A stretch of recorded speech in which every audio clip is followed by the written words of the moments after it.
Olá, vamos iniciar nossa apresentação intitulada Análise dos algoritmos guloso e de programação dinâmica aplicada ao problema da soma dos subconjuntos, na disciplina de análise de algoritmos e estrutura de dados.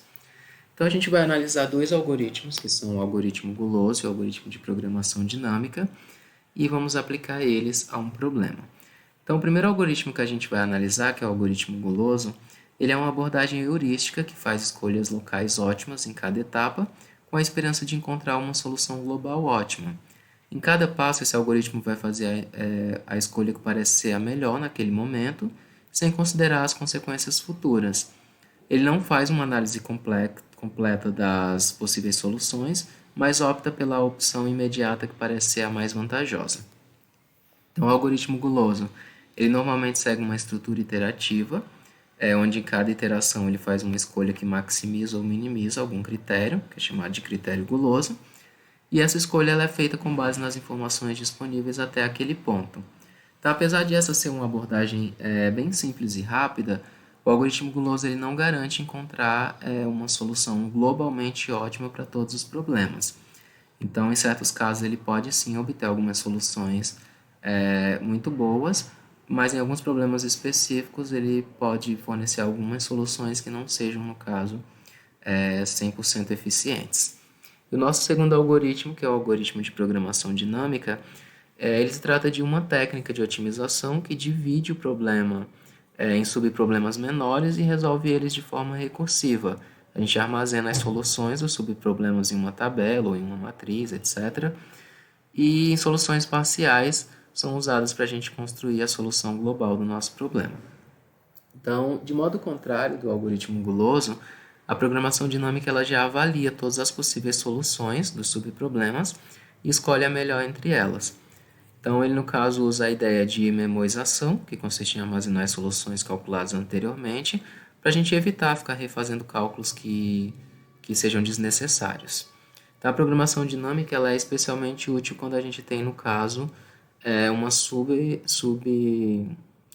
subposição, por exemplo, de subproblemas, ou seja, quando a gente tem diferentes subproblemas que compartilham as mesmas soluções, que eu estou querendo dizer. Então, ela evita a repetição de cálculos e melhora a eficiência do nosso algoritmo.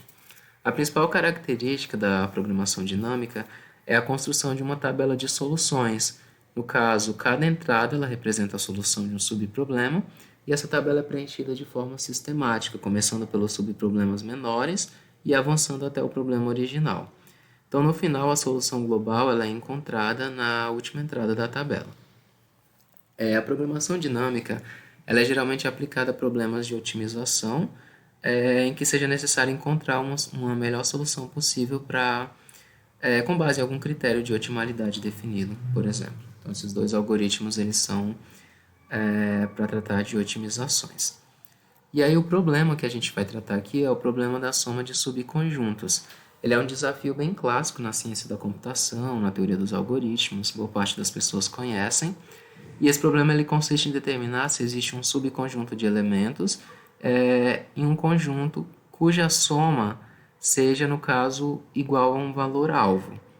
Por exemplo, se a gente tem um conjunto de números 2, 4, 7 e 11 e o nosso valor alvo é o 13, então nesse caso existe um subconjunto 2 e 11 cuja soma é igual a 13. Ou seja, eu tenho um conjunto 2, 4, 7 e 11 e o valor alvo 13. Eu tenho que encontrar um subconjunto que somado seja 13. Então a gente encontra que é 2 e 11.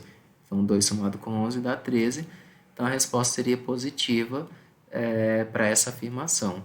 Já se o nosso valor-alvo fosse 10, a gente já não encontraria, porque dentro desses quatro números, dentro do 4, 2, 4, 7 e 11, a gente não encontra um número dois números no caso, ou mais que somados, dê o valor 10. A gente encontra valores menores e maiores, mas não exatamente o valor 10.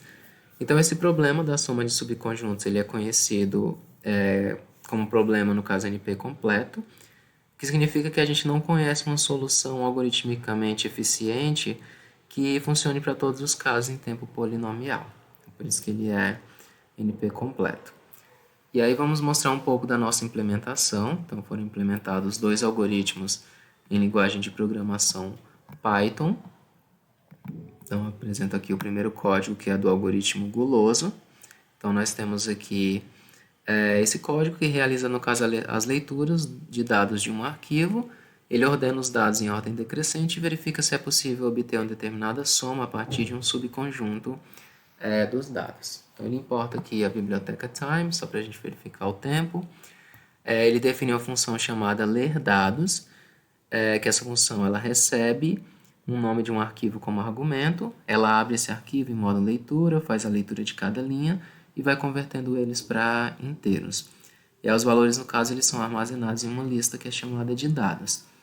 E logo em seguida a função retorna essa lista de dados. E aí temos também a nossa segunda função, que é a soma subconjunto, que ela recebe dois argumentos, dados, que é uma lista de números, e soma do alvo, que é a soma desejada. Então, dentro da função, os dados são ordenados em ordem decrescente. A gente utiliza o método sort da lista. Em seguida, é inicializada uma variável chamada soma do subconjunto com o valor 0. Então, a gente tem um loop for que itera sobre cada número na lista de dados. E para cada número a gente verifica se a soma do subconjunto atual mais o número é menor ou igual à soma do alvo. Então, se for verdadeiro, o número é adicionado à soma do subconjunto. Isso é feito, no caso, para encontrar a maior soma possível do subconjunto que seja menor ou que seja igual à soma do alvo. Então, depois do loop, a função retorna true se a soma for encontrada, no caso for igual ao alvo, e caso contrário, ela vai retornar false. E aí a gente define também o nome do arquivo a ser lido e chama a função. Então, a gente tem um arquivo aqui, dados.txt, que é a nossa base de dados. Vou até mostrar para vocês, que é um arquivo txt, que ele possui 10.000 elementos, tem números aleatórios aqui, que é o que é utilizado aqui no nosso código. Então, vamos rodar esse algoritmo para a gente verificar. A gente vai verificar, por exemplo, o valor 50, soma alvo 50.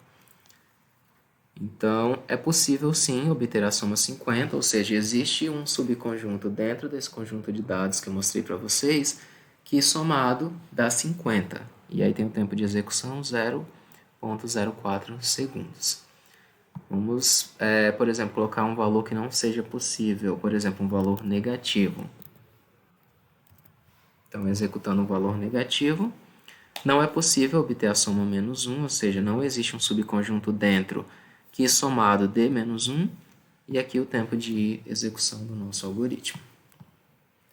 E aí temos também o nosso algoritmo de programação dinâmica. Então, ele também importa a função time, como a gente tem aqui. Ele é um código que ele vai implementar, no caso, a programação dinâmica para resolver o problema da soma do subconjunto. Ele vai ler esse subconjunto, assim como o outro algoritmo fez, e vai verificar se é possível obter uma determinada soma a partir do subconjunto. Então, ele tem aqui a função ler dados, que recebe um nome de arquivo como argumento, e dentro da função, o arquivo é aberto em modo de leitura, e em seguida é feita, no caso, a leitura de cada linha do arquivo, removendo os espaços em branco do início e do final de cada linha, e depois os valores são convertidos para inteiros e armazenados em uma lista chamada dados, e aí essa lista de dados é retornada. E temos também a nossa função soma subconjunto, que ela vai receber dois argumentos, dados, que é uma lista de números, e soma, que é a soma alvo desejado. Então, dentro da função, são inicializadas duas variáveis, n, que recebe o comprimento da lista de dados, e dp, que é, no caso, uma matriz, uma lista de listas que a gente tem, que é preenchida com alguns valores booleanos. E o valor 0 ele pode ser alcançado por qualquer subconjunto vazio. Então, nesse caso, o loop for ele é usado para definir os valores, como true para todos os i de 0 a n. E em seguida, a gente utiliza dois loops, no caso, dois fors aninhados para fazer a iteração sobre os elementos de dados e os possíveis valores de soma, no caso de 1 até a soma. Dentro desses loops, a gente faz a verificação se o elemento atual é maior que o valor da soma atual. Se for maior, significa que o elemento atual não pode ser incluído no subconjunto para obter a soma desejada. Então, nesse caso, ele vai receber o mesmo valor de dp. E caso contrário, significa que o elemento pode ser incluído no subconjunto. Nesse caso, a gente verifica se é possível obter a soma, incluindo ou não o elemento atual. Aí tem aqui a fórmula que faz tudo isso. E depois de a gente percorrer todos os elementos e possíveis valores da soma, a gente verifica se é possível obter a soma desejada a partir do subconjunto e retorna esse valor. E aqui temos também a parte do código para fazer a leitura do arquivo, assim como o outro, valor-alvo e as execuções aqui. Então vamos colocar esse algoritmo para rodar. Vamos verificar se é possível obter o valor-alvo 50. Então, o código está rodando. Temos aqui, sim, é possível obter 50. Ele demorou um pouco mais, né? 4 segundos, 4,27 segundos. Vamos rodar mais uma vez, só para garantir, só para verificar o tempo de execução. Então, sim, é possível. Tempo de execução bem parecido com o anterior. Então, esses foram os algoritmos apresentados. Aí aqui, além da implementação, a gente tem também algumas comparações que a gente fez sobre os dois algoritmos, para a gente poder verificar. E tempo de execução.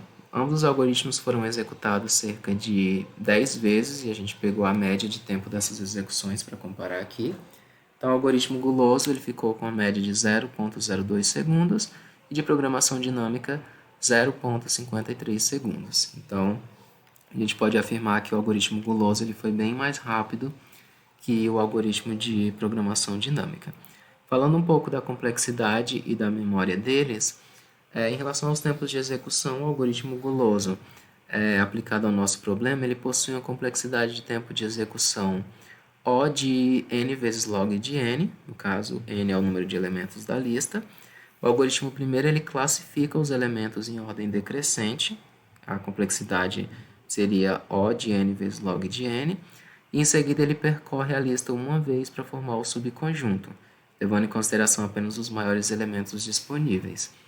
E em relação ao espaço de memória, o algoritmo guloso ele não necessita de armazenamentos adicionais que sejam significativos em relação ao tamanho da entrada, além do espaço que já é necessário para armazenar a lista que contém os elementos. Então, assim, a complexidade de espaço dele é de O de n. E já o algoritmo de programação dinâmica, em relação ao tempo de execução, ele tem uma complexidade de tempo de O, n vezes a soma, onde n é o número de elementos da lista, e a soma é a soma total de todos os elementos da lista. Isso ocorre porque o algoritmo ele preenche uma matriz de tamanho n mais 1 vezes a soma mais 1 e realiza os cálculos para cada combinação possível de elementos e somas parciais. E em relação ao espaço de memória, o algoritmo de programação dinâmica ele requer uma matriz de tamanho n mais 1 vezes soma mais 1, onde n é o número de elementos na lista e soma, no caso, é a soma total. Então, a complexidade de espaço dele já seria O de n vezes a soma. Então, essas foram as comparações que a gente fez entre esses dois algoritmos.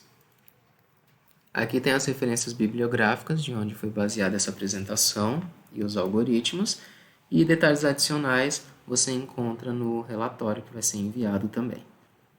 Muito obrigado pela atenção.